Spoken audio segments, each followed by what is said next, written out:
First, I want to share with you my actual numbers. I'm going to completely share everything. I'm even going to share with you what my product was, which I know a lot of people don't do, but I want to be completely transparent, completely honest about this experience. The second thing I want to talk about is how I did it. Because even though I made two really big mistakes, I still have something pretty incredible that has led to some pretty great opportunities. And I've been able to make over $20,000 this past year. And that has been on the side while working a job and in college, and working on it just a few hours a week. And the third and final thing I want to talk about, and this is one of the most important things. If you see one part of the video, please pay attention to this. I want to talk about the three biggest mistakes I made. These are a few of the biggest mistakes, in my opinion, I've probably made in my life, at least when it comes to business or financial. So let's get started first with the numbers. And I sold over 1,200 units, and I'll put the real number down below of my product last year. And from that, I did about, I think, $25,000 in revenue. Just on Amazon. But keep in mind, this number is revenue, not profit. There was about $8,300 in Amazon fees, and there's also the cost of the product. It's not free to make the product, it costs money, and it cost me about $6,000 for the units that I sold on Amazon. And then there's other things like the PPC cost, the storage fees, and then there's just some other costs associated with running a business. And after you factor in all these different costs, it did about $9,000 in profit in less than a year, which is absolutely amazing. That's an extra $9,000 on the side, and I'm really proud that that happened. And that's not even including the Kickstarter, where I was able to raise a good bit of money, almost $3,000 in revenue, to fund the production of the product before I even had it in hand. And I'll give you one quick tip. When you're launching any product on Amazon, create a product launch group. This is a Facebook group where you get a bunch of friends, where you get a bunch of people that are interested in buying your product before you ever even launch it, so that you can raise money on Kickstarter like I did, or at least have your first 50 to 60 people ready to order your product when it does launch on Amazon and can shoot you to the top of the rankings and search results. Then when you do launch it, you tell everyone in there and you end up getting a ton of sales, a ton of reviews right away. Now, there's a lot more secrets that led to my success that I'll share in this video, and to understand the really big mistake I made, I'm going to tell you my story, and I think this will really help you in your journeys. It's never too late to start as long as you do it the right way, right? The way that's so common to do Amazon FBA is private label, where you just find a product, slap a label on it, and then try to sell it on Amazon, right? I figured out pretty quickly that this way is a huge mistake. My Amazon journey started around August 2021. I was going to college and summer had just ended. I'd worked a summer job working in Alaska commercial fishing, and so I'd saved up a little bit of money, and I'd always been a little entrepreneurial, but I was very motivated to make money, to do something with this, and to start a business. I'd built up the motivation, and I'd saved up some money, and I wanted to dive in, but I wasn't really sure what I wanted to do at first, but I'd been looking at Amazon FBA before. And so this is definitely something that came to mind, but I was under the impression that it was too late. I thought that Amazon has become too saturated from sellers from China coming into the market and undercutting on prices. And I didn't really think there was too much of an avenue. Several years earlier, I looked into it and looked pretty seriously into it and eventually decided to not take the risk. I thought the market had cleared up, but after discovering Travis's channel and seeing his videos, I realized that it's not too late.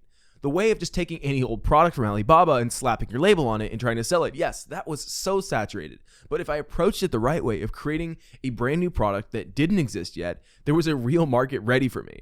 And I wanted to create something that I was passionate about. At the time, I was really into working out and using a lot of pre-workout and Celsius, and I ran a lot of these keywords through Helium 10, which is a product research tool that you can use to see the demand of keywords on Amazon and discover ideas that are high in demand or validate your ideas before moving forward with your whole launch and everything. Exactly what I used. I have a discount code down there if you're interested. And from there, I stumbled upon the idea of creating a caffeine gum. There was a lot of search volume, but not too much competition. I wanted to create the ultimate gum for athletes. Caffeine, electrolytes, vitamins, zinc, all in one piece of gum that you can bring on the go anywhere. So I went out and I made a landing page and a lot of TikToks saying, hey, this product is going to be coming. And all these people in the launch group helped me create a better product. They helped me create a logo, they helped me create the packaging, and then they checked out the Kickstarter page when I launched the brand. That was my big secret number 2, using TikTok. Posting daily TikToks has been huge for my growth. If I made one good TikTok that hit the Explore page, it could lead to hundreds of signups and eventually, when I launched on Amazon, hundreds of sales. It exposed my product to a new audience and has driven so many sales. It was so hard for me to start doing. I didn't have the mindset to do it. But once I realized how powerful it could be, I buckled down and it really paid off. But another thing, because I was making a unique product, I didn't go straight to Amazon. I wanted to raise some money for my first production run, so I ended up launching it as a Kickstarter. And this was a moment of truth because this determined whether or not people were actually willing to give me money for the product or if they were just paying me lip service. So I launched my Kickstarter and my goal was $2,000, and I hit my goal of $2,000 within the first week. And I ended up doing about $3,000 just from Kickstarter. If I was selling any old generic product, no one would have cared to join my Kickstarter. It was only because I was selling something unique that people wanted to back me and get access to a brand new product. So I took that money and all that money I'd saved up working that summer into the product and did my first production run, which to be fair, cost me $16,000. There was a lot of fear. I was really scared. I didn't know if this was, just because people bought it on Kickstarter. I didn't know if it was going to work well on Amazon. So after placing my order with the manufacturer, there was about 2 months of waiting for it to get produced. And then it finally arrived in my house. An entire pallet of boxes showed up and I unloaded them and I checked it out and it finally felt real. I was actually doing this. I had actually created a product that was in my hand. And I'll tell you through this, that's one of the best parts of this process of being able to go through the visioning of something, the designing, the creation with the manufacturer, and then actually be able to feel it in your hand and think that you've gone through this far and you're actually doing something. It's an incredible feeling. It makes a lot of this process so worth it. So I ended up launching on Amazon. I sent my boxes in, and the first month I did about $1,100 in revenue. And the month after that, I only did $600. So at this point, I'm a little worried. I've invested all this money and all this time into the product, and it's not selling the way I needed to. And looking back, it's pretty obvious. It's because I didn't spend any time learning Amazon. I kind of just hope marketed my way on there. I didn't think to do a review push or anything or learn Amazon PPC, which is Amazon ads and how you can advertise on Amazon. And with Amazon, there's definitely a learning curve and things you can actively do to rank better. So that's when I sat down, I buckled down and actually learned how I could. And this was the first big mistake I made. If I had done a proper launch day on day one and texted all my friends to order and review, I could have done a lot more sales. Now, as I'll go on, I ended up doing a lot of work to fix my mistake, but I would have saved myself a lot of time and headache had I not just planned this from the beginning. Month 3 is where I really started to see these results turn around. I got my review average up from a 3.6 star that I'd got because I did an Amazon Vine campaign that got my product in the hands of the wrong target audience.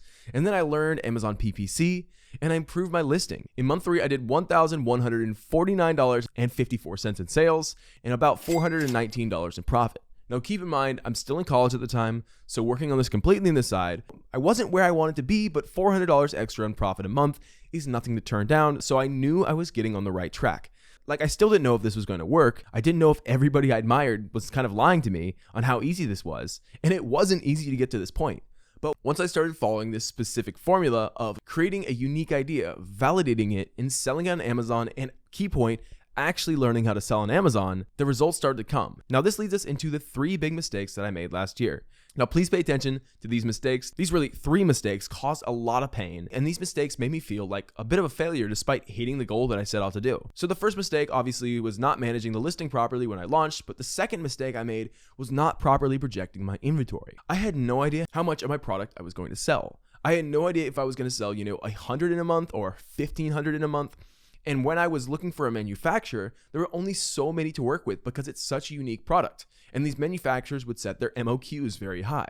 If you don't know, MOQ stands for minimum order quantity. It's the lowest amount you can possibly order from your manufacturer. While talking with one for a while, we finally negotiated cutting the MOQ in a third, but it was still $16,000 worth of product that I had to order to get started, which is a pretty substantial investment. I wish I could have got started for less, but it was pretty required if I wanted to create my specific product. At the very least, having all this inventory, especially as a consumable with an expiration date, put some fire under me as to sell it as fast as I could. And this carries us into month 4 and 5. In month 4, I did $1,674 in revenue and $610 in profit. And in month 5, I did $1,774 in revenue and $646 in profit. I was continuing to put in hard work into building the listing, building the brand, getting more reviews, and also really getting the hang of PPC. Another thing that I'll discuss later is my third biggest mistake, and that's not getting started earlier. Between the time that I came up with my idea and started to move forward, I lost nearly 7 to 8 months. And during that time, many new products started to come to market that didn't exist before. If only I'd gotten started right away, I could have had an extra 8 months of selling on Amazon, and those 8 months would have been in a much less saturated market to establish myself without so much competition. That's why I always tell people looking to sell that they've got to get over their analysis paralysis and start getting their product to market. In the early days, I wouldn't have had to deal with these competitors. I wouldn't have been as nervous. But here's the cool thing. Since these competitors have come into my market, my sales have actually increased. And there's a good reason for this. What most people do on Amazon is they private label a product. They take an existing product that has a certain size pie, and they're just going to take one little piece of that pie. So you're only going to ever get a small percentage of those sales. I entered a newer category, which means a new type of product, which means a new pie or a growing pie. And what happens when competitors come into it is the whole pie grows. Now I go from owning a big percentage of the pie to a slightly smaller percentage of the pie, but the whole pie is a growing market that these other competitors help to drive. Right before month 6 came around, something actually big happened, and I received the Amazon Choice Badge for both caffeine gum and energy gum. This means when someone searches one of those keywords, the badge would show up next to my listing, which is huge. This is such a huge stamp of approval for my product, and sales increased overnight. Now, there's no magic way to get the Amazon Choice Badge. It's just consistently getting orders, staying in stock, and having a great review average.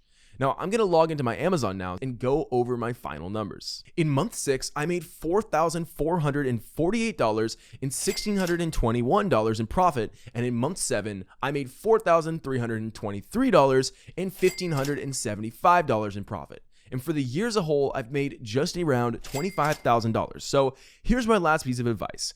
Even though I've made some mistakes in the last year, I've had a lot of fun, and even though it's not a living, I've made some great money on the side. But what I've been doing is following my dream, which is helping people like you create your own dream life. And if you're interested in creating your own passion product, I have a YouTube video I made that goes step by step on how to create your own passion product. I'll link down below. Make sure to subscribe, comment, and like this video. Most importantly, enjoy the journey, because creating a product is an absolutely amazing time that is a blast to be a part of. I'll see you guys next time.